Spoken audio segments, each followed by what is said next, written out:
Hello students, आज हम आपको त्रिज्या अनुपात तथा समन्वय संख्या के बारे में बताएंगे, यानी कि ratio of atomic radius and coordination number.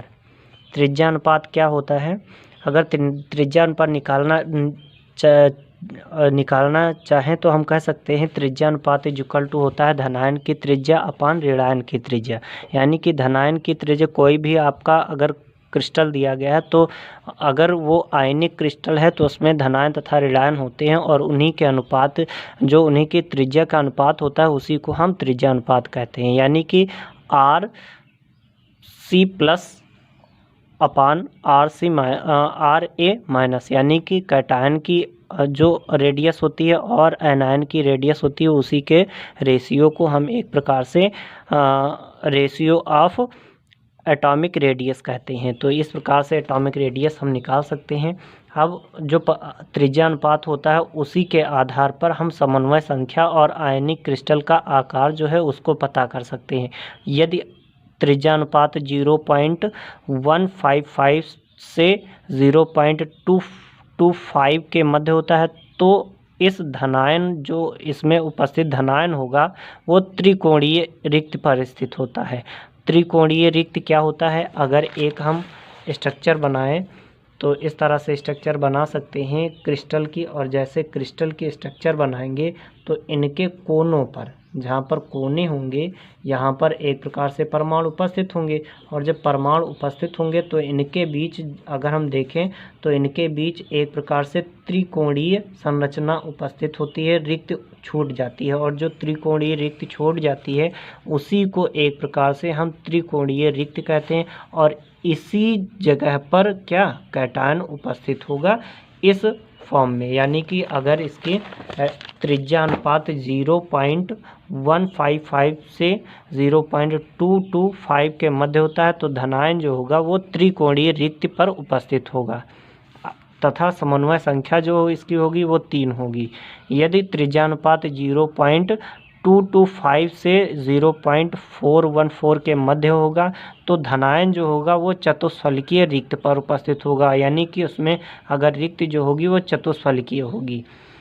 इसी प्रकार से यदि त्रिज्या अनुपात 0.414 से 0.732 के मध्य होगा तब धनायन जो है वो अष्टफलकीय रिक्त पर उपस्थित रहता है और इसकी समन्वय संख्या जो होगी वो 6 होगी। इसी प्रकार से अगर त्रिज्या अनुपात 0.732 से आगे या 0.732 होगी तो इनके धनायन और ऋणायन जो होंगे दोनों समान आकार के होंगे और उसके जो रिक्त होगी उस पर कोई भी परमाणु अदर प्रवेश नहीं कर पाएगा। इस परिस्थिति में अगर कहते हैं तो बीसीसी संकुलन होता है और इसकी समन्वय संख्या भी 6 होती है। तो इस प्रकार से अगर देखते हैं तो ये आपके त्रिज्या अनुपात भी दिया गया है, समन्वय संख्या भी दी गई है और रिक्त की जो है स्थिति भी दी गई है। तो इस प्रकार से हम कैलकुलेट कर सकते हैं।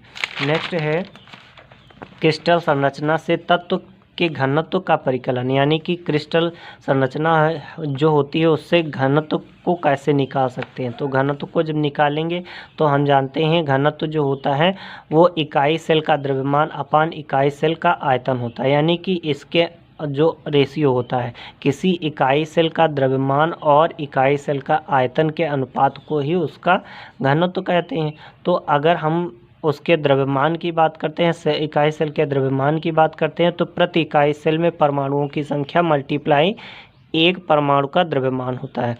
तो अगर इसके जगह पर हम इतना रख दें तो आपके घनत्व का वैल्यू निकल कर आएगी D= प्रति इकाई सेल में परमाणुओं की संख्या मल्टीप्लाई एक परमाणु का द्रव्यमान बटे लंबाई गुणे चौड़ाई गुणे ऊंचाई। यानी कि फार्मूला जो निकल कर आएगा D=Z। Z जहाँ पर परमाणु की संख्या है, परमाणुओं की संख्या, और M जो है वो एक परमाणु का द्रव्यमान है। यानी कि Z × M upon A³ × Na। A जो है वो कोर की लंबाई है, Na जो है वो आवागाद्रो संख्या है। आवागाद्रो संख्या की वैल्यू जो होती है 6.22 × 10⁻23 परमाणु मोल इनवर्स होता है। एक क्वेश्चन दिया गया है कहा गया कापर एक फलक केंद्रित घन जालक में क्रिस्टलीकृत होता है। इसके एकक सेल की कोर लंबाई 3.608 × 10⁻⁸ सेंटीमीटर है। कापर का परमाणु भार 63.1 है। कापर के घनत्व की गणना कीजिए। तो यहाँ पर कापर के घनत्व यानी कि डी को कैलकुलेट करना है। तो हमको दिया क्या गया है, कोर की लंबाई दी गई है 3.608 × 10⁻⁸ सेंटीमीटर। तो ए की वैल्यू रख लिया। अब बीसीसी में एक प्रकार से क्रिस्टलीकृत है तो जेड की वैल्यू 4 हो जाएगी। परमाणु का भार दिया गया है तो परमाणु का भार 63.1 हो जाएगा। घनत्व हमको निकालना है तो फार्मूला लगा लेंगे ऊपर वाला, D = Z × m/a³ × Na। तो यहाँ पर अगर रख लेंगे वैल्यू सभी के तो D = 4 × 3 63.1 / 3.608 × 10⁻⁻8³ × 6.22 × 10⁻23। इसको कैलकुलेट कर लेंगे तो D = निकल कर आएगा 8.92 ग्राम सेंटीमीटर -Q। तो यहाँ पर अगर निकालेंगे तो ये वैल्यू निकल कर आती है। इसी प्रकार से एक क्वेश्चन और दिया गया है जिसको आप कैलकुलेट करके निकालेंगे। Thank you.